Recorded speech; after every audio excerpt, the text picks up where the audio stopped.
మనవి వినరా రామా.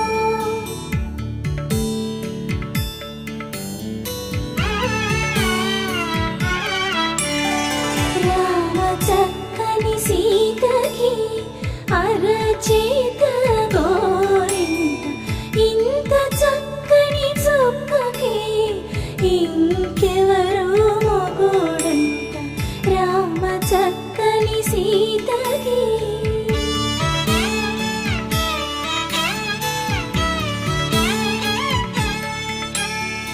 ఉడతవి పునరేలు విడిచిన పుడమియల్లుడు రాముడే.